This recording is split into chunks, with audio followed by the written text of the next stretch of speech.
This episode is sponsored by Life Architect. As the IFS Institute's international partner, they organize IFS training and online workshops about IFS and other therapy modalities for those new to IFS and experienced practitioners alike. Life Architect is committed to advancing the professional development of mental health professionals around the world. Welcome to Season 6 of the One Inside an Internal Family Systems podcast. I'm Tammy Sollenberger, author of The One Inside 30 Days to Your Authentic Self. This podcast is for anyone curious about their inner world and who have a desire to connect to that authentic self. Welcome. I'm so glad you're here. I am so excited today to talk to Jory Agate about all kinds of stuff. So Jory, if you don't know Jory, she is IFS certified and she's an internal family systems therapist, an IFSI trainer, and a consultant with a private practice in Cambridge, Massachusetts. And Jory and I have one thing in common. We probably have more things in common than this, but we both have a pandemic puppy. So what kind of puppy do you have? She is half Bichon and half Shih Tzu. And her name is? Indigo. Indigo. And I have a corgi and her name is Minnie. And we got her during the pandemic, which was great.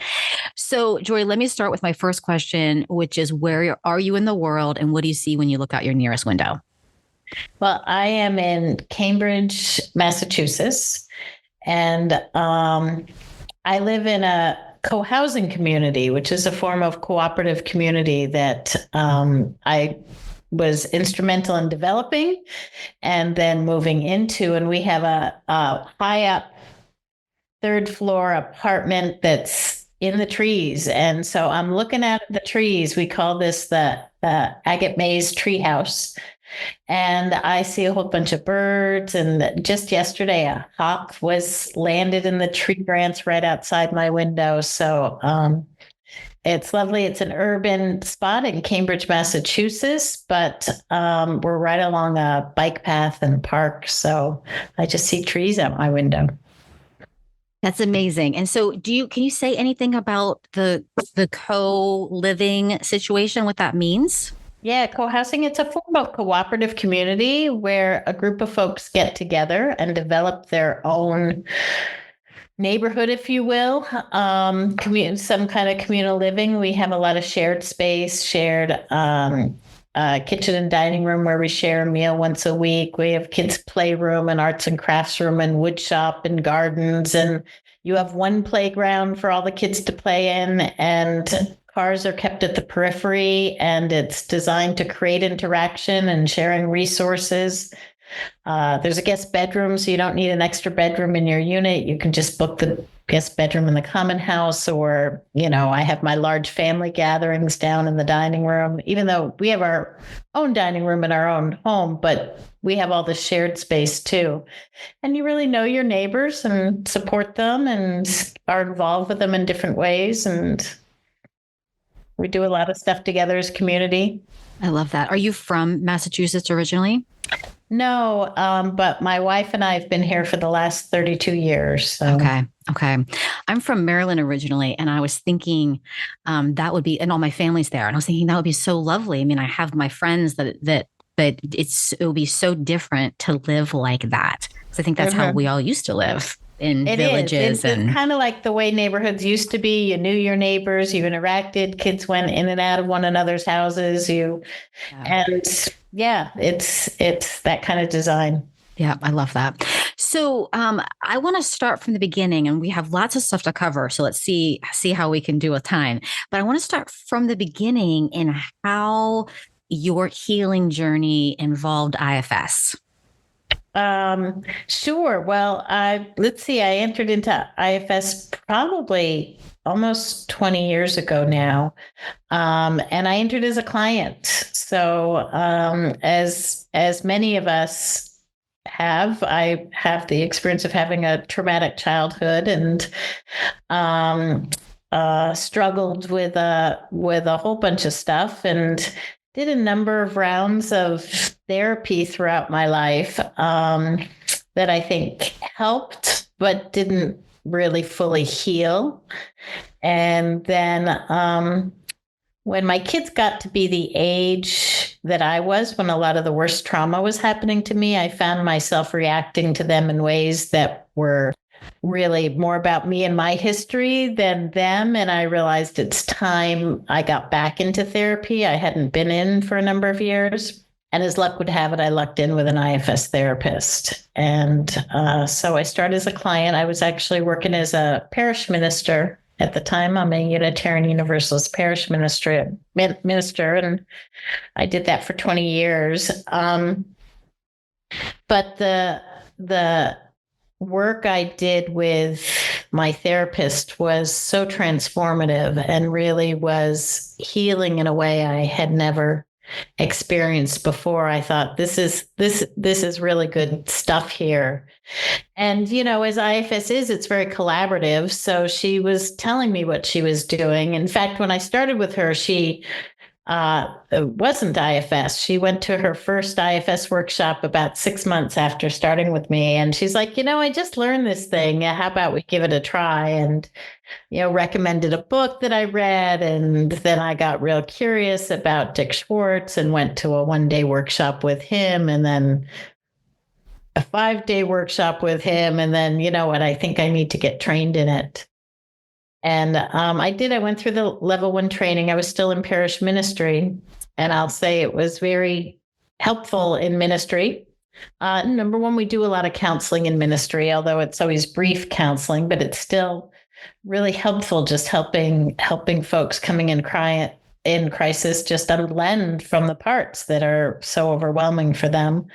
Or even just going into a church board meeting and recognizing your parishioners have parts, is really helpful. So then I started staffing IFS trainings and being a PA, and I was really enjoying that. And I had done a lot of trainings as a minister. One of my roles in ministry was training lay leaders and training youth group leaders. So I had the experience of being a trainer, and then started PAing and working on training people as a therapist, but I wasn't a therapist.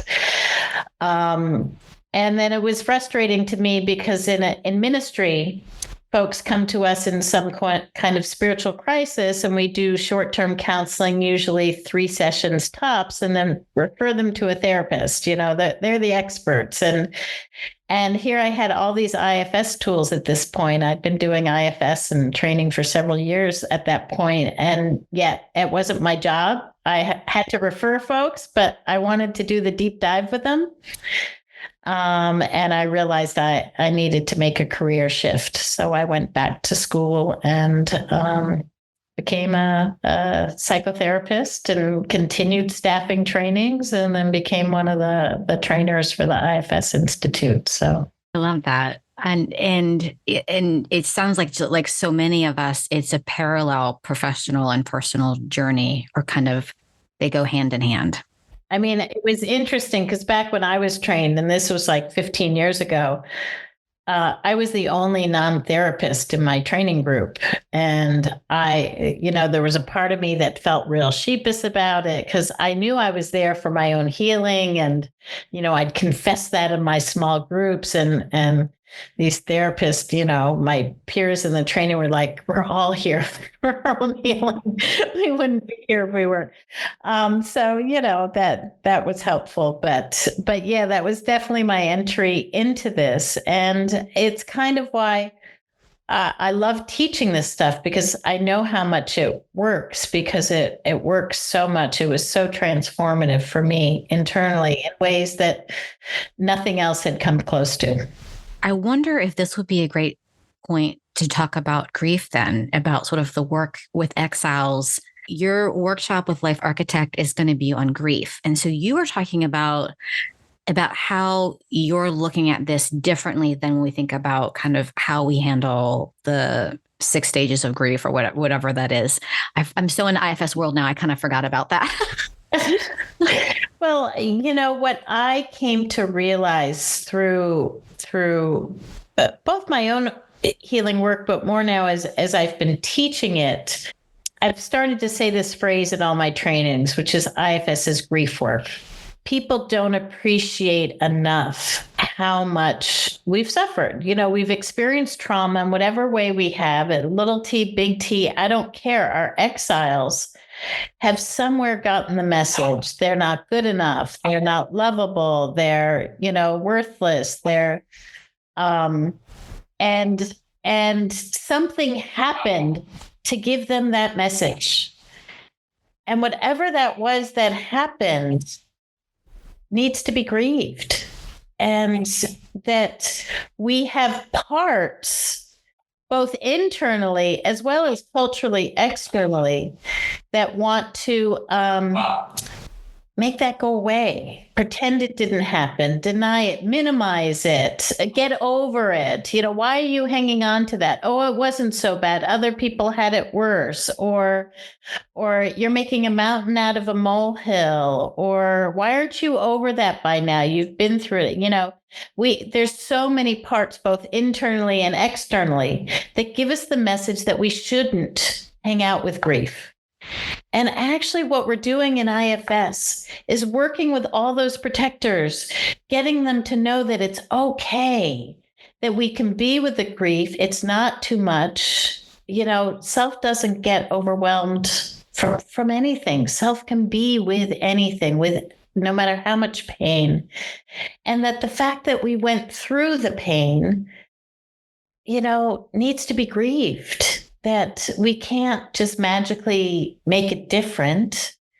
We need to recognize it happened, and it sucked that it happened, and it shouldn't have happened. We didn't deserve it to happen. And all that is grief work. Wow. Okay. So what comes up for me is you say that is, I think I immediately notice parts that are like, I don't want to think about my exiles having to do grief work. Like, if there's something about that immediately I'm like, no, we're good. We're good. Yeah, and those are the protectors we need to work with and get permission. We get permission to go to the exile, and we don't go to those exiles without permission. And yeah, of course, those, and if I can ask you, Tammy, when it came up for you, why don't your parts want to do that? It feels like, well, this is the thinking part's going to say, it feels like it takes my exiles to okay, this is a little sarcasm part of me. Like I can be with my parts like, yes, okay, you weren't loved. Yep. You weren't loved. Yep. That's okay. But then when you say they didn't get what they needed, and they can grieve that there's this loss there of what they needed to get and they didn't get. I'm like, no. There's something there's a big feeling there that for some reason in my system feels like, ooh, that's a layer down that we're not going to go there. Too big. Yeah, that's interesting. Yeah. So of course, we all learned, to those of us who went through the training, we got trained in all those protector fears. So yeah, too big, maybe it would be too overwhelming. Maybe it would hurt again. I don't want to hurt again like I hurt back then. Or, it's. I don't think this is on the list, but what I'm noticing is I've come up with, at this point, after all these years of healing and therapy, I've come up with a list of things that are my burdens. Don't be giving me another burden. You know what I mean? Like, I'm comfortable with my list. I'm not lovable. Okay, good. I'm comfortable with my list. But by you asking that question, it's like there's some vulnerable, there's like a new vulnerable feeling. Like, ooh, wait, that might not be on the list of burdens. I'm tuning into the fact that you said, that there was a need that wasn't met, and that got your system activated. That it's like you didn't want to recognize that. And of course, I hear how many of us got the message, and I think this is a lot, cultural or legacy burdens. We're not supposed to have needs. And so if we acknowledge those needs, what does that mean? And no, I'm not supposed to have needs. I'm not supposed to ask anything. I'm not supposed to, yeah. So I don't know, a curiosity of mine. Yeah, because I can feel something happening even as you say that is like having a need makes me super vulnerable and there's no one here to fill my need. And that's the power we have with IFS, because we do know, of course, self is here.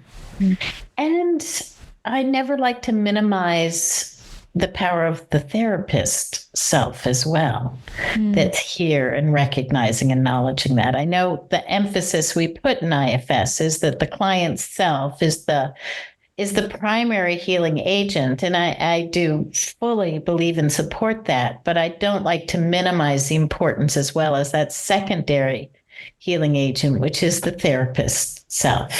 And even sometimes with my clients, I call their attention to the self energy of those around them in their lives, because oftentimes they do have folks who are involved. Hopefully, we all have folks involved in our lives who have a lot of self energy to share with us as well. And that's healing as well.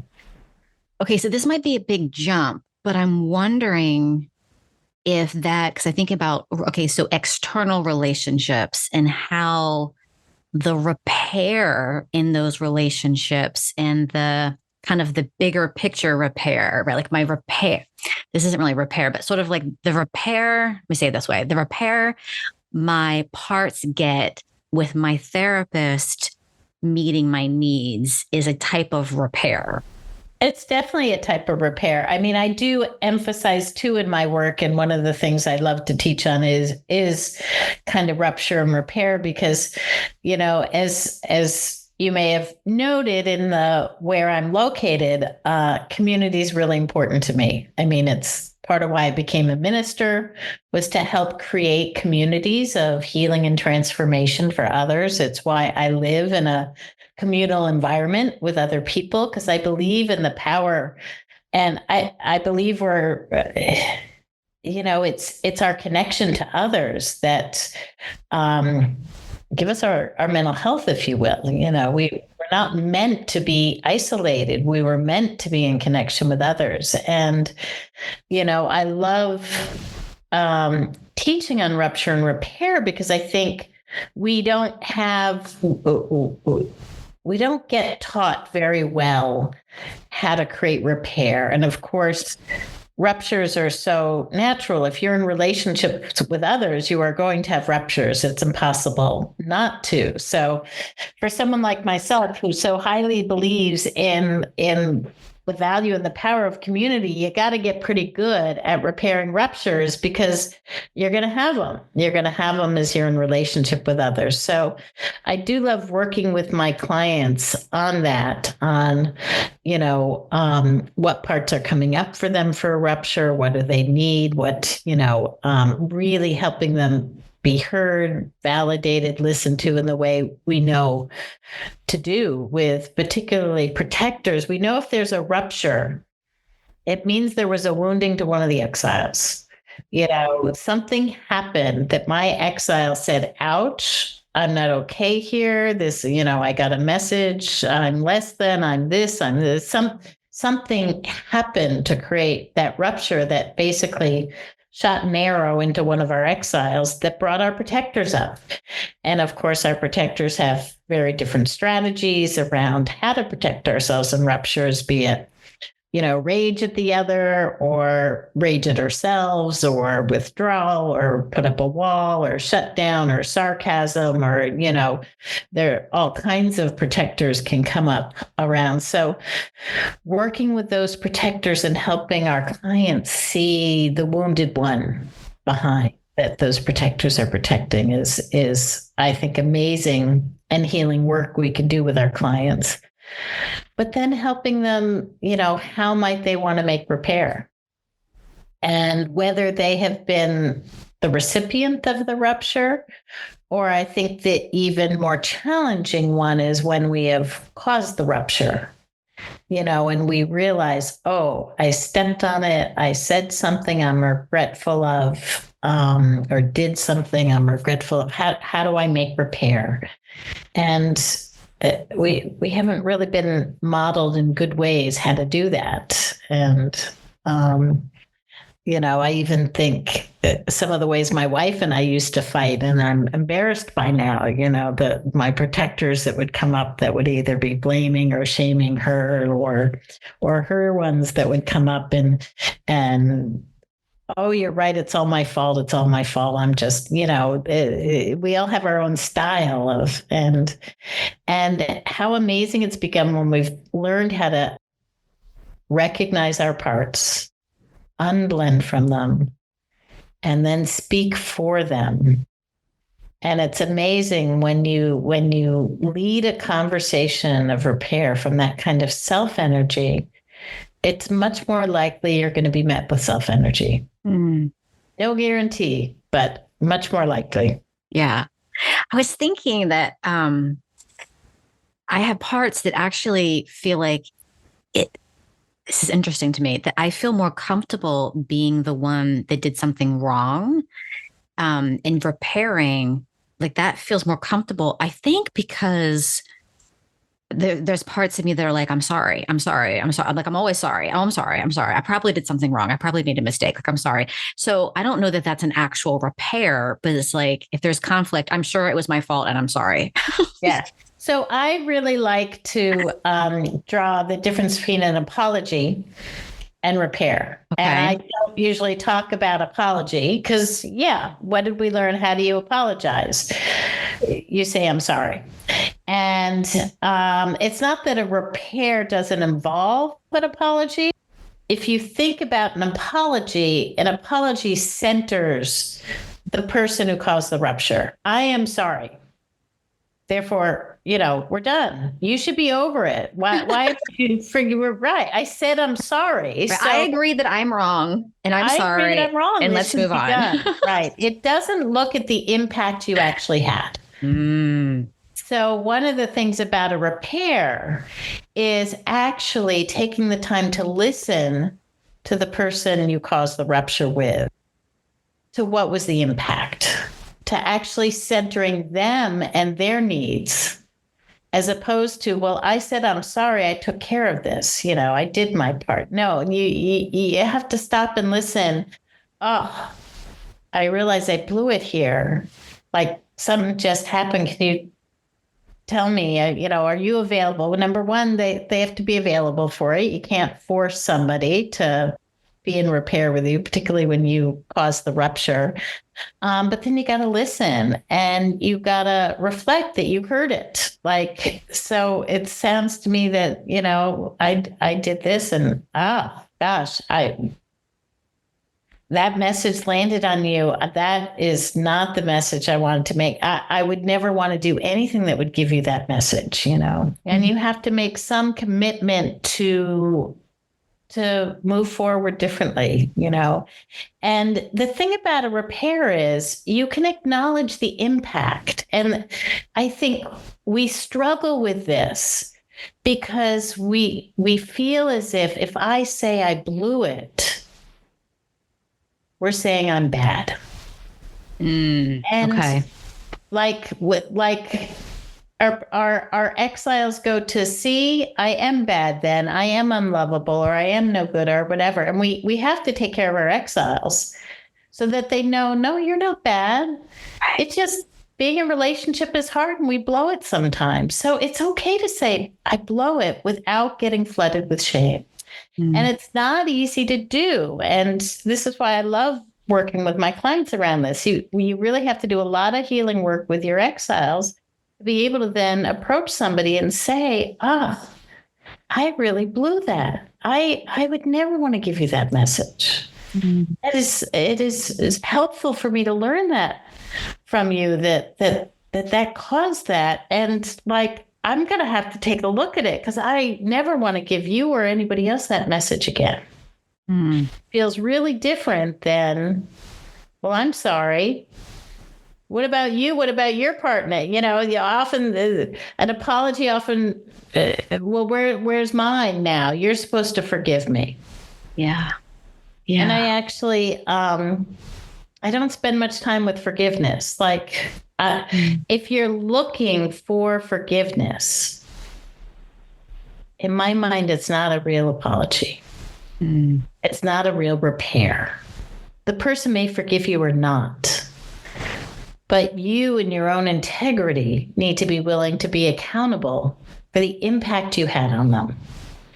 And it doesn't mean you have to agree with them. Like, you might have made the same choice in the end. It might have been a regrettable thing that I just had to do, but you can still, be accountable for the impact.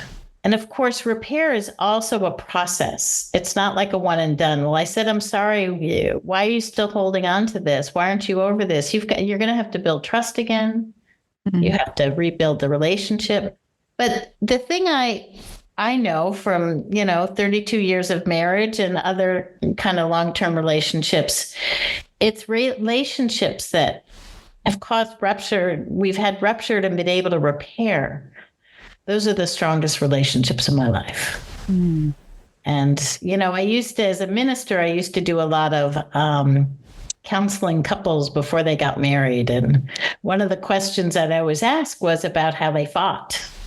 And of course, I was curious about how they fought because I was much more curious in how they made up and such. And did they have the tools and skills to be able to do that? And I never worried too much unless those couples that would say, oh, we never fight, or we've never had a fight. And it's like, if you don't know if you can have a rupture and get beyond it, you're not ready to make a life commitment to each other. Because guarantee you're going to have it. If you haven't yet, you got some work to do. I mean, that is so true, right? Like if you have a rupture with your partner or your friend or your family member, and then are able to repair that. I mean, this, as you say that, I'm like, yeah, there's the people that's happened with, I do feel so much closer to, versus there's been a rupture. And I'm like, I'm fine. I'm fine. I'm sorry. And then there's this weirdness, right? Or there's parts, right? Your protectors are on the lead, and then a protector that wants to pretend it didn't happen. Yeah, I like that one. But yeah, it can be really good inside. We love our protectors, and they're really good in certain situations. But to create the really deep connections, we've got to be vulnerable enough to admit, I blew it. Or on the other side, to be able to say, that hurt. And, if you did get hurt by somebody, and you had a rupture, and I work with my clients around this and all their parts that are coming up. And, we ascertain, is this a rupture that's actually worth repairing or not? Because some perhaps aren't, and some maybe you don't want to for safety reasons and all the rest. But if it's a repair that you're really a relationship you're wanting to repair and you got hurt in it and you've worked with all your parts, I always ask my clients, I want you to imagine the absolutely worst response you can get from this person when you tell them that, ouch, that hurt. And if you're okay, like if your system is okay with whatever the response may be, knowing they may not be able to respond with self-energy, they may come back with it, but you and your own integrity needed to say, I value this relationship, and I just need you to know, when you said that the other day, that hurt. It made me feel unseen or whatever it was, and if you're prepared for any response, not tied to any agenda around it, then I feel my clients are ready to initiate that attempted repair. And we'll even practice it and role play it together until they feel, okay, I'm ready. But if they have parts that are like, no, it's safer to just pretend it didn't happen, or I don't want to tip the apple cart, or wouldn't be safe to, those are very valid reasons not to. Yeah. What about the idea of, like, if you've been told that, let's say it this way, right? You've been told that if there's been a rupture, then you need to work on your own parts. So we kind of have that message a little bit in IFS, which I think is it sounds like the message that I got growing up, which is you took it the wrong way. Right. So the rupture is my fault. So you took it the wrong way. Part. Yeah. The blaming part. And not to say that most ruptures aren't true, that it takes two to tango. It's usually not just 100% on one person's side or whatever. But again, initiating repair, you need to not expect anything in return. So you're not doing it to get them to acknowledge their own part in it. And I'll say, my wife recently had a rupture with one of our neighbors in our community and really recognizes she blew it. I mean, she can see the way she blew it in this interaction, but it came after a long time of other interactions that she was getting from this other person. And, you can see there's a part of her, or maybe her self energy really wants to in some way make repair. But as she was working with it, she's like, I can't do it unless they can acknowledge their part of it. And then I'm like, then you're not ready to do repair. Repair is about when you're ready to say, look, I blew it in this way. And of course, we all know she blew it too, but you can't go into it just expecting that back. If the person's able to give it back, great. And I say they're going to be more able to acknowledge their role in it if you are able to go just with that open-heartedness of, look, I can take ownership for the ways I blew it on this end. What about the idea of does self need repair? So if I was hurt by my partner and then, it went to one of my exiles and my exile is feeling unheard and unseen, and then self can go to that exile and heal that and unburden stuff. And then does it ever feel like, well, then I don't have to go because I primary attachment figure me helped my exile, then what do I need from secondary attachment figure him? That's often the case. And I know for myself and my own healing journey, and everybody's healing journey is different. So this is just true for my own system. As I said, I had a lot of trauma in my childhood. And so the perpetrator of the trauma, or perpetrators, I think earlier in my healing journey, I really thought I had to get to the point where I could confront them in some way. And they could acknowledge what they did to me.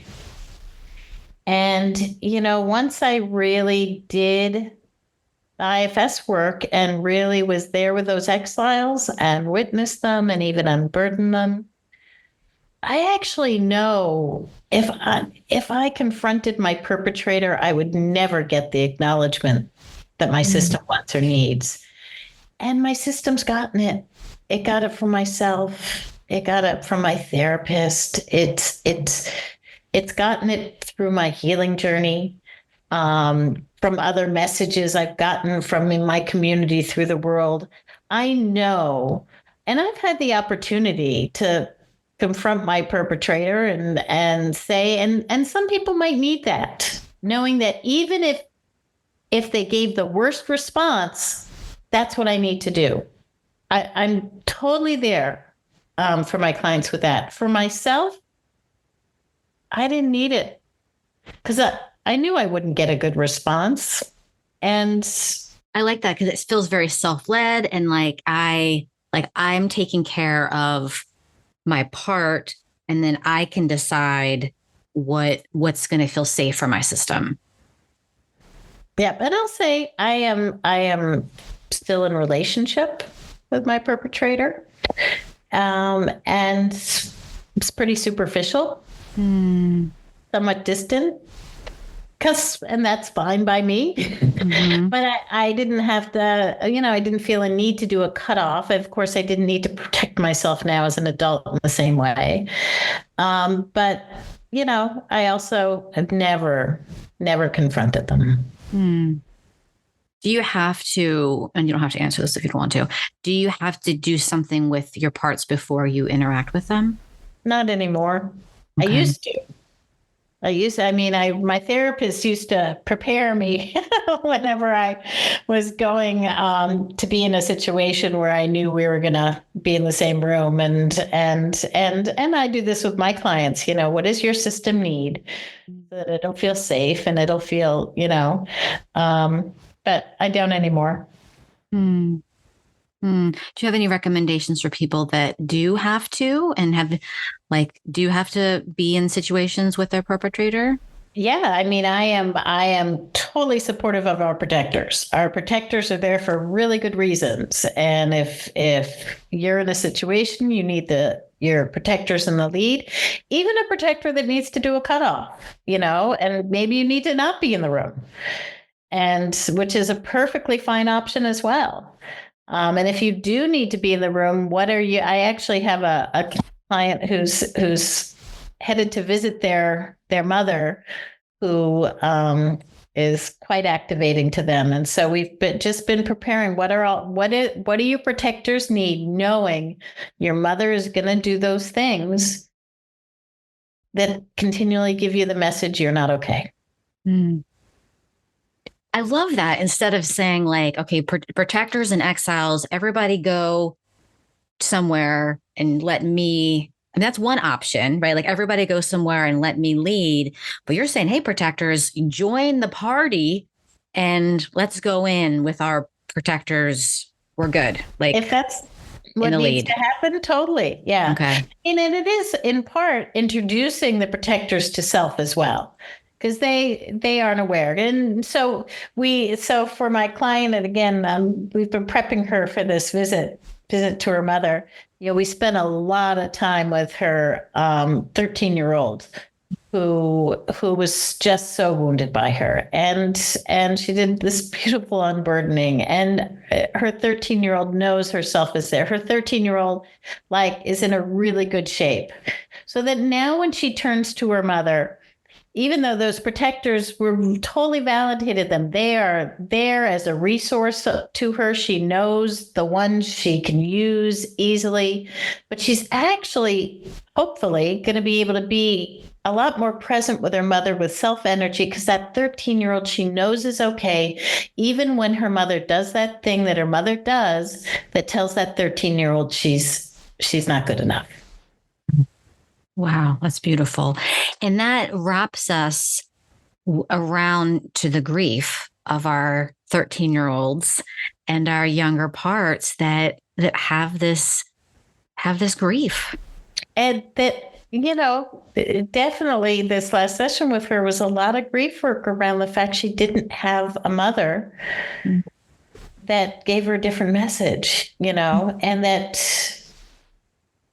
she is in a situation that, her mother's probably not going to change. I say, I'm always hopeful. There's always hope, but we need to prepare the system. Your mother may never be able to give your 13-year-old, your inner system, the recognition and value it needed. And that needs to be grieved. Like, that kid deserved to be told, you are the be all and end all, and there is nothing wrong with you. And she didn't get it. And that needs to get grieved. Jory, is there anything else you want to say about grief or rupture and repair, or anything else you want the audience to know? No, I could keep on talking about this stuff for ages. It's really important to me. As I say, I'm the type of person that really values relationships, communities, staying connected with others, not giving up on folks, even when we're not getting what we want or what we need, figuring out a way to still connect or to make the relationship better or stronger. It's kind of the business I'm in, the commitment I've made. I love that. How can people find out about you and what you're doing and all the, I know you're always doing workshops and stuff. So how can people find out about all that? Yeah, I mean, I mostly actually am leading trainings for the IFS Institute, some for some other organizations, but I don't have a website. I'm kind of not into promoting myself, but if people want to Google me, I'm sure they can find kind of what I'm doing and where I'm doing it. I do have a workshop coming up next month with Life Architect, and that is on the topic of IFS's grief work. I'm doing an intro to I'm doing a rupture and repair workshop next week with Lewis and Clark continuing education program. And I have an intro to IFS workshop with them in February. So I'm sure if you Google my name, you'll see the different workshops. Mostly I'm doing workshops through the IFS Institute. Wonderful. Well, thank you so much for this. Let me ask you my last question. So work-wise or even personal-wise, if you had to do something different in your life as a passion or whatever you wanted to do, what would you do instead of what you're doing now? Well, I have always loved doing creative stuff. I always had this thing. If I ever played the lottery and won the lottery and won $1 million, I'd love to go to art school. I'd love to just be creative. I do a lot of arts and crafts. I do theater. I do just anything that kind of makes something. Create something. I was at a music festival over the weekend. It's like, oh gosh, maybe I should take up the trombone. Like I just want to. I love producing things or creating stuff. I love that. I love that. How do you get the part not to go take up the trombone? Like I said, like, oh, I'm going to go do that. Well, I do. Oh, I haven't done trombone yet, but I'm tempted to take up an instrument. Recently I took up basket weaving. Here's one of my current baskets I have going. And my mother keeps teasing me, like, how can you take on another project or another craft? I do candy making. I do quilting. I do, I'm just always looking for something else that's fun and creative. And then I just kind of dive in and do it. I love it. I love it. What is your favorite candy to make? It probably dark chocolate covered caramels with sea salt. That's my favorite candy classic to eat. Mm-hmm. Yeah. They usually go kind of hand in hand. Yes. I still love peanut butter and chocolate, but do you ever come up to York, to Short Sands, York, Maine?